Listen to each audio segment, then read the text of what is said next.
that you're all well and that you and your families had a great Mothering Sunday last weekend.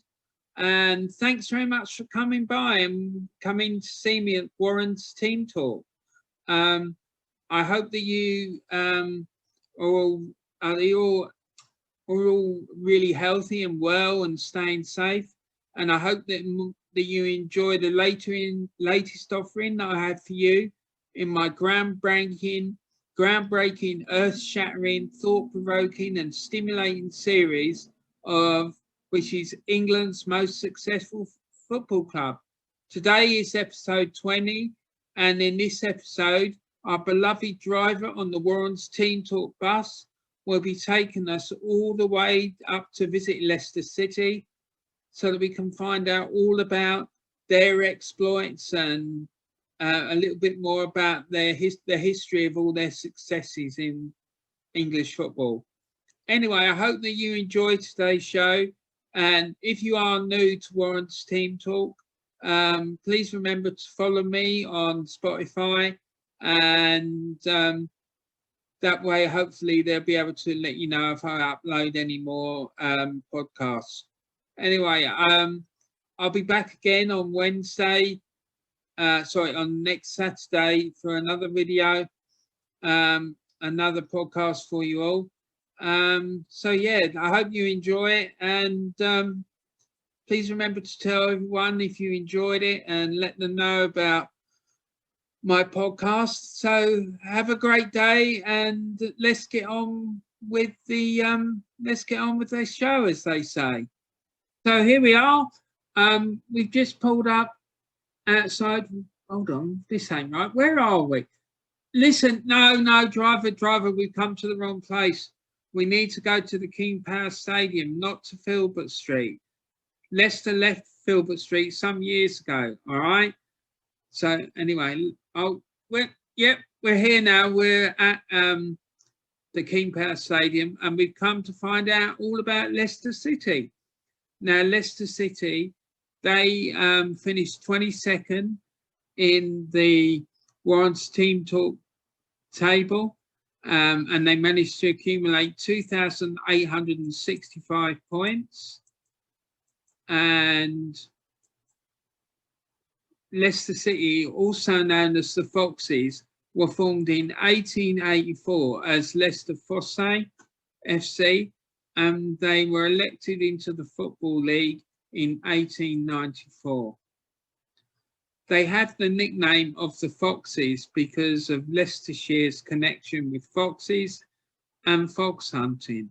Apparently, it's quite a big thing there. So there you go. That's why they're called the Foxes. So, and also it seems like since I've been doing this, I've noticed that loads of clubs have got affiliations, or they've got nicknames that are associated with animals. I mean, so far we've had canaries, we've had prize bulls, we've had wolves, we've had robins, and now we've got some foxes. So there you go. Anyway, they originally played their home games on a field near Fosse Road until they moved to the Filbert Street ground in 1891. They stayed there until they moved to the Walker Stadium in 2002. And then it was renamed to the King Power Stadium in 2011. So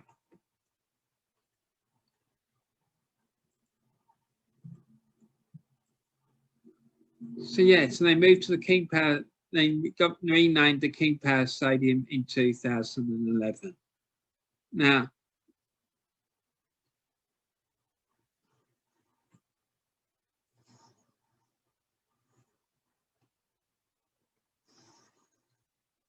Leicester City achieved their first success in the 1894-95 season, which was their first season in the Football League, when they secured a fourth place finish in the second division Tier 2.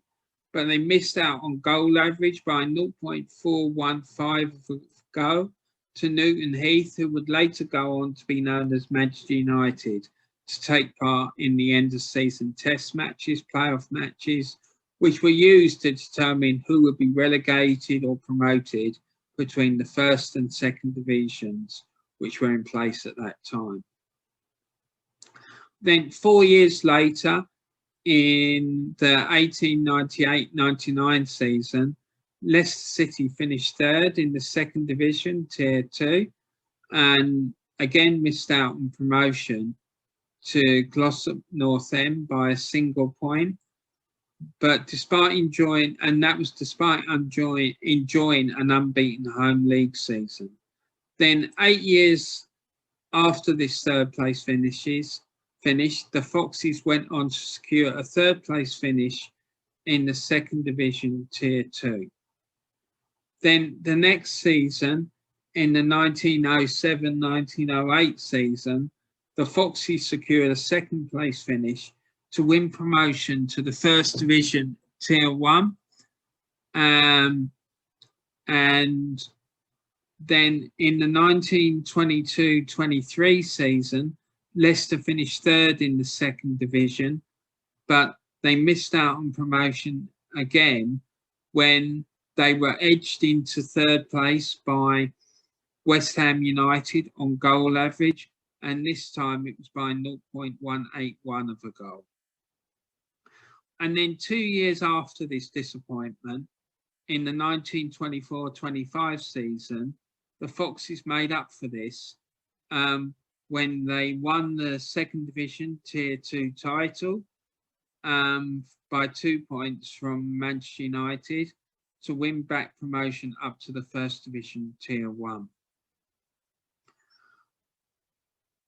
Then 3 years later, in the 1927-28 season, the club finished third in the first division, Tier 1, and then they followed this up the very next season by finishing second to the team that would go on to be known as Sheffield Wednesday by a single point.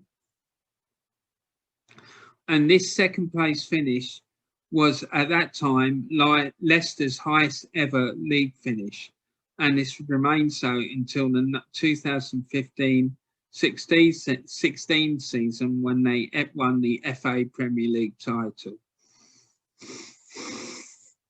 After 9 years, Leicester would then achieve their final piece of success before the outbreak of World War II, when in the 1936-37 season, they won the second division Tier 2 title for the second time in their history, when they won the title by 1 point from Blackpool that season, and obviously gained automatic promotion up to Tier 1.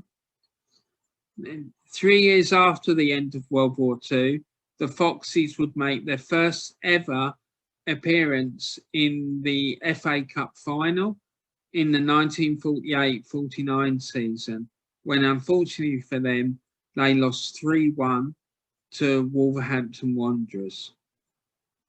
That game was played at Wembley Stadium, which had an attendance, and the game had an attendance of 99,500 people. Then 5 years after this FA Cup final appearance, the Foxes went on to win the second division Tier 2 title again in the 1953-54 season, when they edged out Everton on goal average by 0.031 of a goal to claim the title, and again obviously win promotion. However, sadly for the Foxes, they were relegated back to the second division Tier 2 the very, very next season. And then in the 1956-57 season, they would repeat their feat of 3 years earlier and win the second division Tier 2 title again. But on this occasion, the Foxes' margin of victory was far greater, and they won the title with a winning margin of 7 points. So it was a very comfortable victory for them. And then 4 years after their comfortable second division title win, the Foxes would return to Wembley Stadium again for their second FA Cup final in the 1960-61 season. But sadly for Leicester, though, they lost again, but this time to Tottenham Hotspur by 2-0 in front of a sellout 100,000 crowd, which was part of Tottenham's famous double winning season. Then 2 years later, in the 1962-63 season, when back in the First Division Tier 1, the club would successfully secure a fourth place finish in the First Division Tier 1. And also that year, they would return to Wembley Stadium again for the FA Cup final for the third time, but sadly for them, it would not be proved to be third time lucky, as they lost 3-1 to Manchester United, again in front of a capacity sellout 100,000 people. And then the next season, in the 1963-64 season, Leicester's fortunes in cup finals would change for the better when they faced Stoke City in the League Cup final, and they won the game they won the game 4-3 on aggregate, with the first game ending a 1-1 draw at the Victoria Ground in Stoke, and then the second leg went in the 3-2 victory for them at Filbert Street, thus giving them the League Cup. And then following on from that, the next season, in the 1964-65 season, Leicester would reach the Football League Cup final again. However, on this occasion, they lost by 3-2 on aggregate to Chelsea. The first leg at Chelsea Stamford Bridge would end by 3-2, with an end in a 3-2 victory for Chelsea. And then the second leg of Leicester's Filbert Street ended in a 0-0 draw, which meant that Chelsea were able to claim the trophy.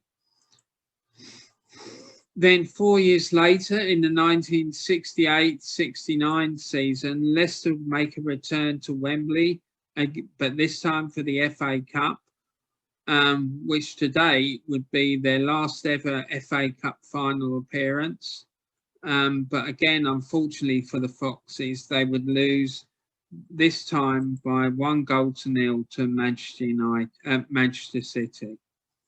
And again, it was obviously at Wembley Stadium in front of a 100,000 capacity crowd, with Man City's Neil Young scoring the winning goal in the 24th minute. But thankfully for the gathered crowd, he didn't break into song when he scored his winning goal. Sorry, guys, that's my little attempt at a joke. Sorry about that. Anyway, so in Leicester then followed this defeat in the FA Cup final the next season, in the 1969-70 season, by finishing third in the second division, Tier 2. But unfortunately for the Foxes, they missed out on promotion, as they were edged out by 2 points by Blackpool, who secured the second position and also the final promotion spot. And then the next season, in the 1970-71 season, they did not make, however, that next season, the 1970-71 season, they did not make the same mistake again, as they won the second division Tier 2 title to win promotion to the first division Tier 1. At the start of the 1971-72 season, Leicester City turned around their poor form at Wembley Stadium, when they defeated Liverpool by 1-0 to win the FA Charity Shield at Wembley, which was attended by a crowd of just over 25,000. Normally, this game would be contested by the previous season's Football League champions and the FA Cup winners, but on this occasion, this could not happen, as the previous season's league champions, Arsenal, had won the league title and obviously, and also the FA Cup. And they had entered into a contract to go on a pre-season tour, which clashed with the date of the FA Charity Shield, which meant that therefore that they could not take part. So therefore, the FA asked Liverpool, the previous season's FA Cup runners-up, and Leicester City, the previous year's second division title winners, to take part in the annual curtain raiser match, charity match, whatever you want to call it. Anyway, but yeah, they won 1-0 at Wembley Stadium, which turned around their poor form at the National Stadium. Then 8 years later, in the 1979-80 season, the Foxes would win the second division Tier 2 title again, by 1 point from second place Sunderland, which also meant that they won promotion that season to the first division Tier 1. Then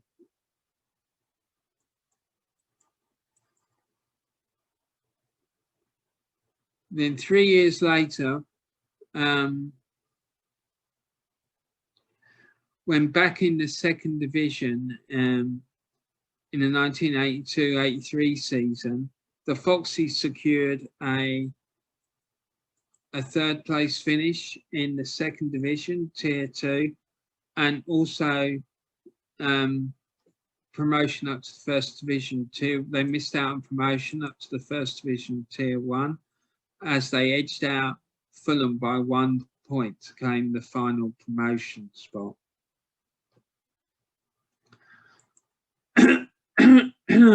Excuse me. Then in the 1991-92 season, the club secured a fourth place finish again in the second division, Tier 2, but they missed out on promotion when they lost by 1-0 to Blackburn Rovers in the playoff final. Then 2 years later, in the 1993-94 season, the club made up for this disappointment of missing out on promotion through the playoffs by winning promotion to the FA Premier League Tier 1 by finishing fourth in the first division Tier 2, and then they defeated Derby County 2-1 in the playoff final at Wembley Stadium. The Foxes, unfortunately, though, suffered immediate relegation back to the first division in the following season.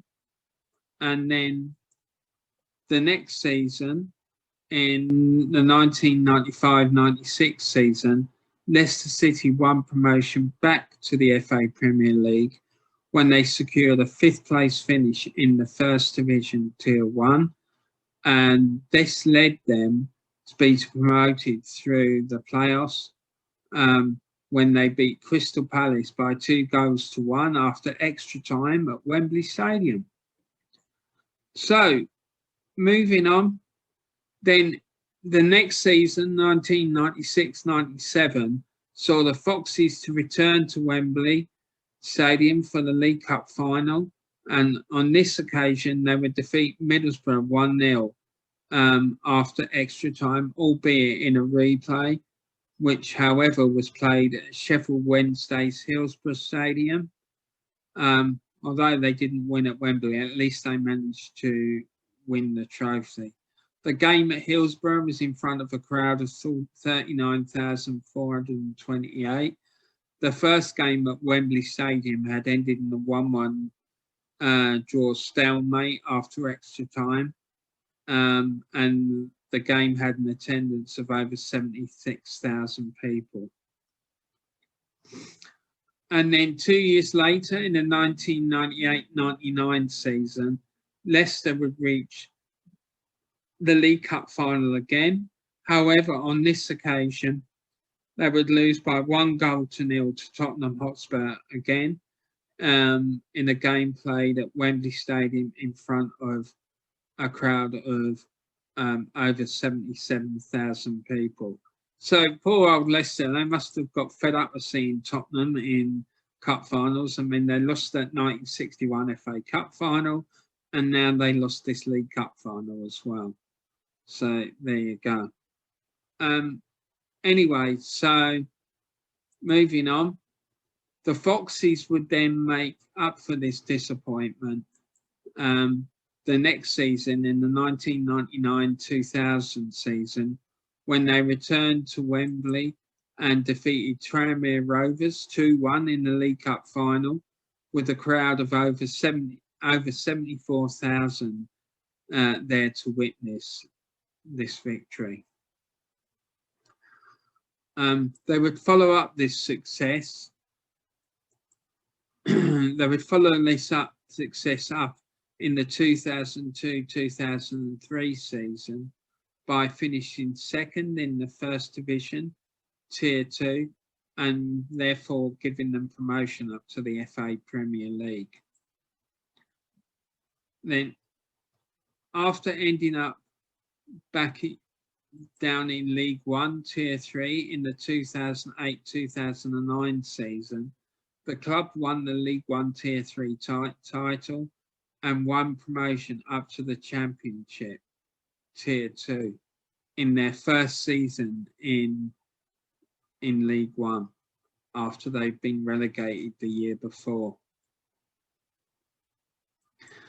Then 5 years later, in the 2013-14 season, the Foxes would win the Championship Tier 2 title at a canter, with a comfortable winning margin of 9 points over second place Burnley, and won promotion up to the FA Premier League Tier 1.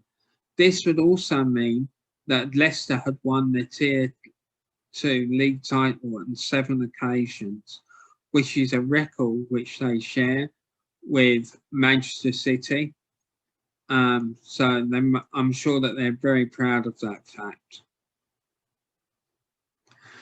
Then in the 2015-16 season, Leicester City would achieve what is probably the greatest achievement in their history, when they won the FA Premier League.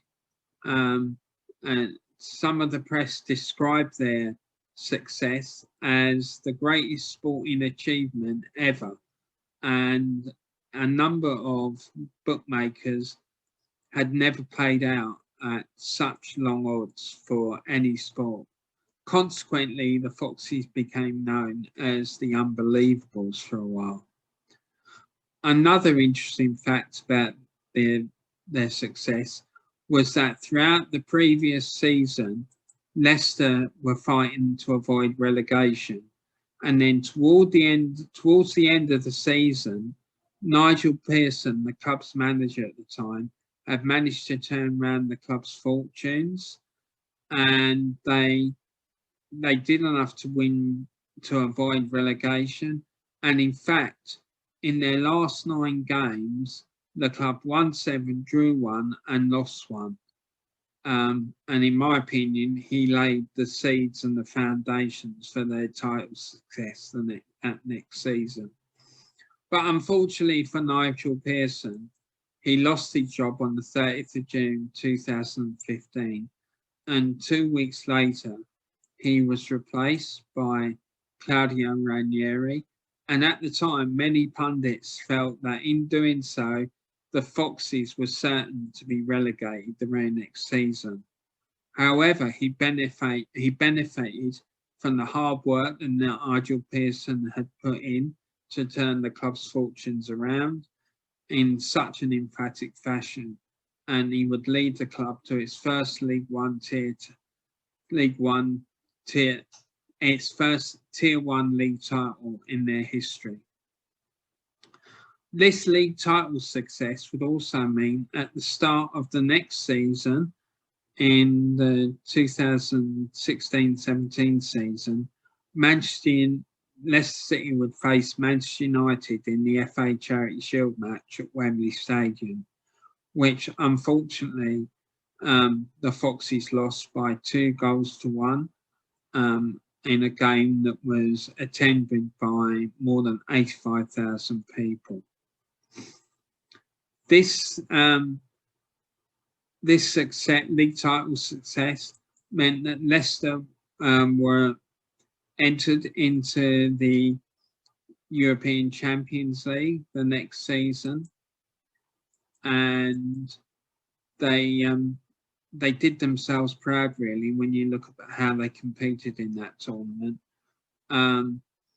They made it through the group stages, as you can see, because they won their group fairly comfortably.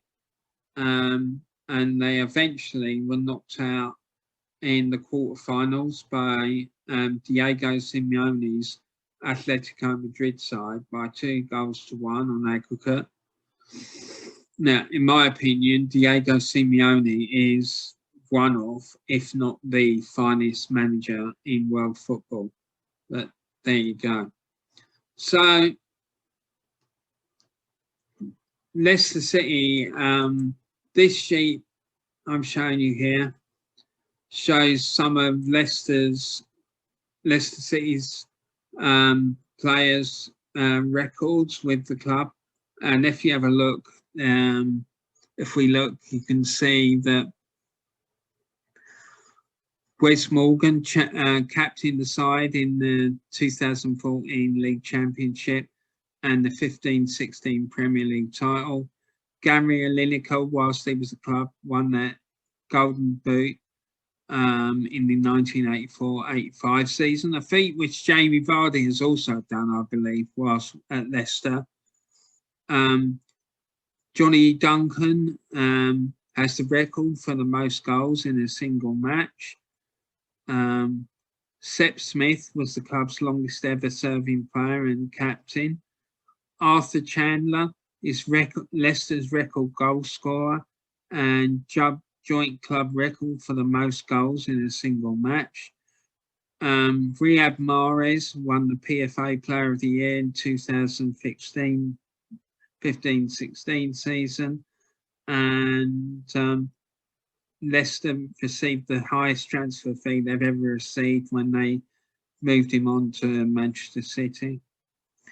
John O'Neill has won the most international caps while playing for Leicester. And then Graham Cross has the record number of appearances for Leicester. Arthur Rowley has the record number of career goals in English League football and is the second highest all-time Leicester goal scorer. And it's club record for the most goals in a single season. Gordon Banks obviously won the World Cup with England whilst he was a Leicester player, and he has the most England caps whilst being a Leicester player. And Andy King won the Premier League, the Championship, and League One or Tier 3 whilst playing with Leicester City. So there you have it. So hey everyone, so that's the end of this week's show, or this episode's show. I hope that you've enjoyed it and that it's whetted your appetite for all the future podcasts that I'm going to be putting out for you. So yeah, I'm sure you would have enjoyed it. If you enjoyed it as much as I did, then it would have been great for you, and I really hope you did. Anyway, so again, thanks very much for listening to my podcast, and please remember that I'll be back again on Wednesday. No, not Wednesday, sorry. next Saturday for with another video, another podcast for you. So keep looking out for that. And also, please make sure that you tell any of your friends or anyone you think may be interested about the podcast, because I'd like as many people as possible to be able to hear it, because I think that people might enjoy it. You never know. Anyway, so please take care, and please remember to stay safe and healthy and well. Take care of yourselves. I love you all. Take care now. Bye.